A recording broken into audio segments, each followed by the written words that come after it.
what India has finished at 2 runs short of what I predicted. Siddhant predicted. He said 183, and at one point we actually thought that India would finish at 183 because had the last ball he hadn't been run out, they could have probably finished at 183 and Siddhant. But still, No, always the last ball. You remember in so many games, the last ball always goes for a couple. and we thought it's going to be 183.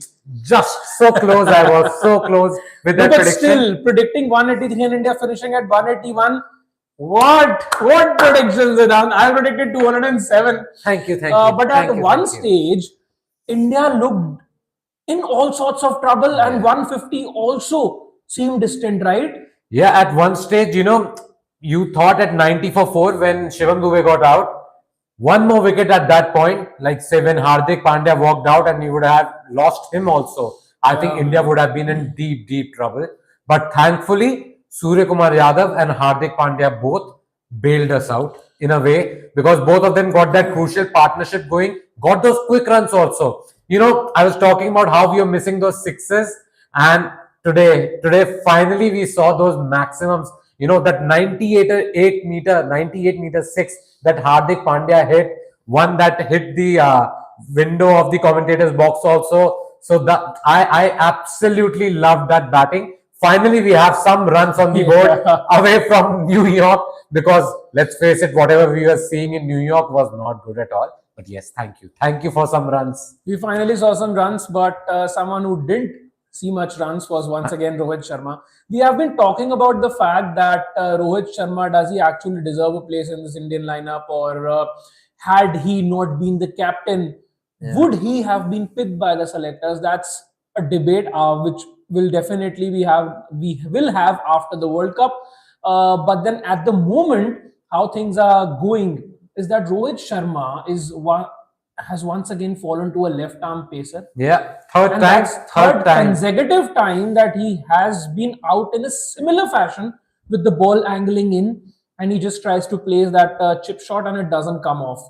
Siddhant, learning from his mistakes, or you would say that it's just part of the game and he's just caught in that muddle? No, I'm not saying it's part of the game. See, at times batters also have to evolve. If you're getting out in the same way every time, and now it's 3 games in a row, he's trying to play that shot on the leg side and ends up getting out.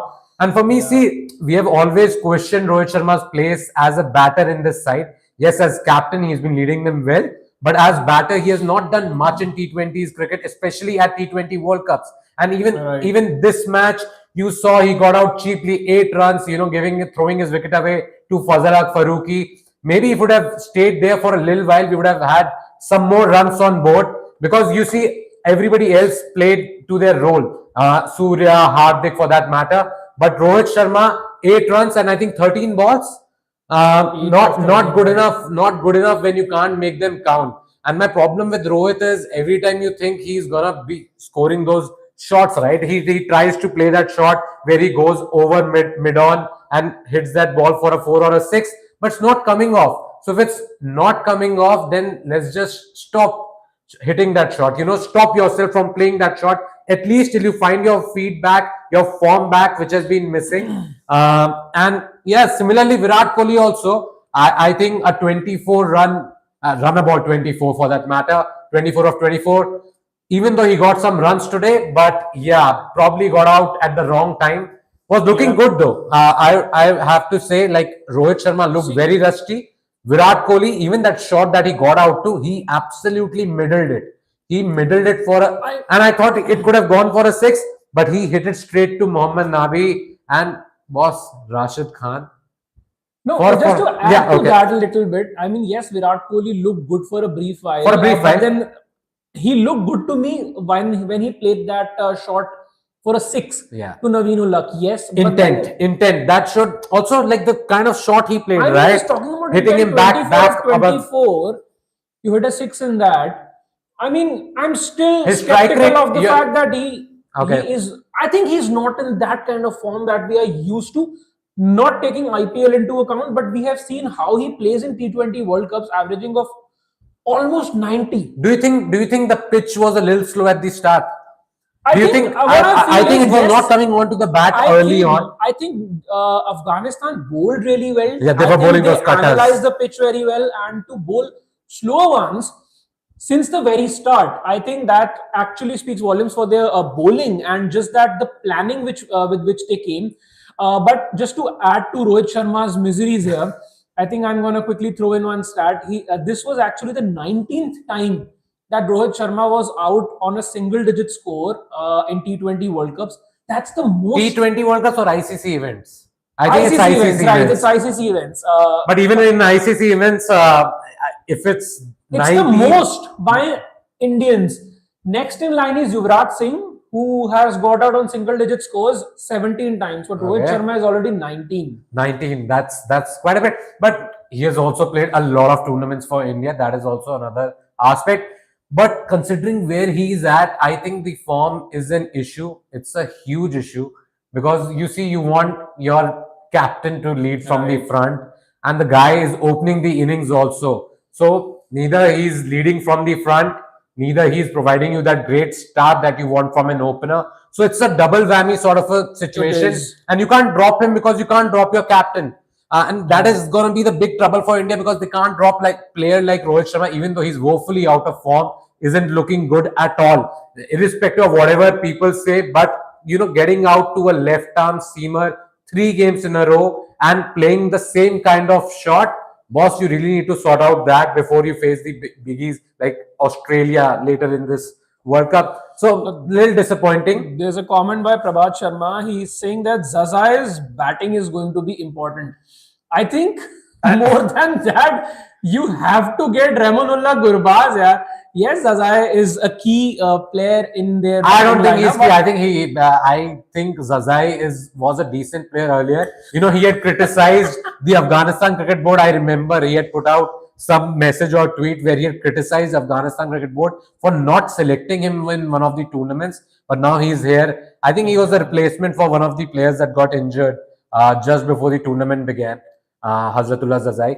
So, but as his prediction almost came true, I think if my prediction comes true, where I predicted that Gurbaz will be out for a duck, even if it's not a duck, or just 2-3 आपके runs रह गए, even if he gets out on 2 or 3, we are happy with that. We'll rejoice. We'll take that. Also, on this sort of wicket, I think if Afghanistan don't get a great start, then India will have their noses in front. I think India still have their noses in front. Yeah, 181. With the bowling that we have, I mean, the pitch did get better for batting. I think it was a little sluggish at the beginning. I agree. And we saw that batters were struggling. There's Kuldeep Yadav as well in this lineup now. There's Jasprit Bumrah.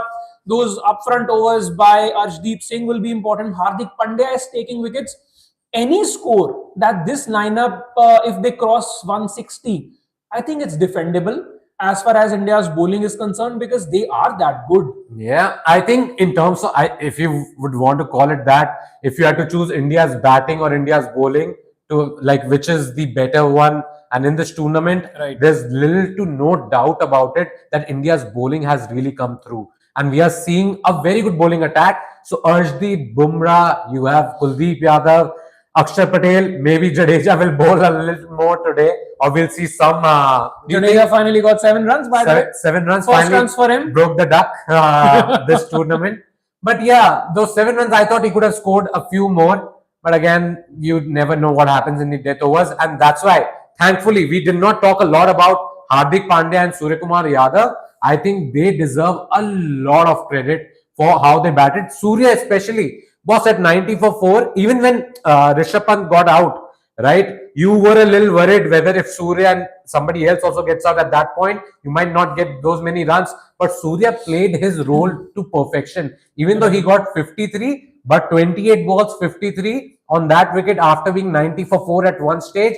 I think he played the role and he played his role to perfection. Second consecutive 50 for him. Second consecutive 50, and we really, like, I was really happy to see again world number 1 batter. Even I was pretty happy. World number 1 batter. Love thinks he doesn't perform in crucial matches. Exactly. He doesn't perform in crucial matches. But he did today, and we are really happy for him. And similarly, Hardik Pandya. I was very disappointed with his batting against Pakistan, where he was giving strike to Arshdeep Singh instead of taking it on himself. But yes, today that 32 runs, I think he played well as well. And that's 6 as well. So we have another comment from the e-opener.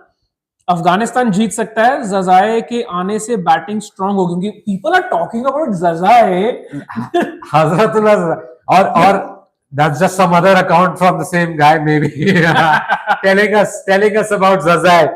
But well, Zazai, let's see what he does. If he actually bats well, we're gonna come back to these comments and say you guys got it right, that his batting is gonna be crucial. But for now, I think the onus will be on Rahmanullah Gurbaz. Ibrahim Zadran will be crucial. I think Najibullah Zadran and even Mohammad Nabi in the lower middle order. And then you never know with Rashid Khan, boss, his batting can also be crucial. Absolutely. So Afghanistan, I think this way I'll lightly. count all 11 players. I took 5 names already. Yeah, so you remember that discussion we had when India was about to play Pakistan, and I said that day as well, you can take Pakistan lightly, but you can't take Afghanistan lightly. That has been the rivalry. No, then they have shown it. They have shown it Exactly. in the ODI World Cup last year. They have shown it in this World Cup. Yes, they lost to West Indies by over 100 runs, but nobody in their right mind can afford to take Afghanistan lightly. Never forget what they did to Australia and got so close to winning that World Cup game, which could have probably seen them qualify for the semis also. So take them lightly at your own peril. Even in 50 over cricket, they are performing so well. So T20s was always their forte, right? Absolutely. The shorter the game, the better chance a team like Afghanistan has of winning. So let's be hopeful of an Indian win. But yeah, you can't take them lightly. And I'm sure the Indian bowlers know that very well. All the Indian players, even that pep talk that you'll get at the beginning of the second innings, I think it'll all be about boss. Bowl in the right areas. Don't take them lightly. Bowl, correctly. And maybe just give the ball to Kuldeep Yadav. I'm really hopeful that Kuldeep Yadav is gonna get us those crucial wickets. Even though I did not. Rashid Khan bowled. Yeah, who was not in my fantasy team, unfortunately. Took 3 wickets. You said that. Did not take a single wicket in the 2 previous outings against India. Third time got lucky or got actually bowled well also. Took 3. And I was like, oh, and 3 big wickets, mind you. Yeah. So he got Kohli. Virat Kohli, he got Rishabh Pant, and then he got Shivam Dube. So 3 very crucial wickets. And I told you guys at that moment itself that if anything goes wrong, he's the guy to blame. If you have don't blame me, guys. He still got 180. Okay, and even 181. 181. Yeah. So I'm actually waiting for Gurbaz to come out to bat. They have started their batting. He's currently on 0. Let's see what happens. First ball a wide. First ball a wide or something, I'm sure. But anyway, he smashed the boundary of the first ball. Yeah. Oh no, he's gone well above your prediction of 2 or 3 of mine. I think we should just quietly should go and watch the match. We'll watch the game. We'll be back after the game to discuss whatever happens and a lot more coming your way. So please stay tuned. And yes, guys, if you're watching, like, share, subscribe. Thank you so much for watching.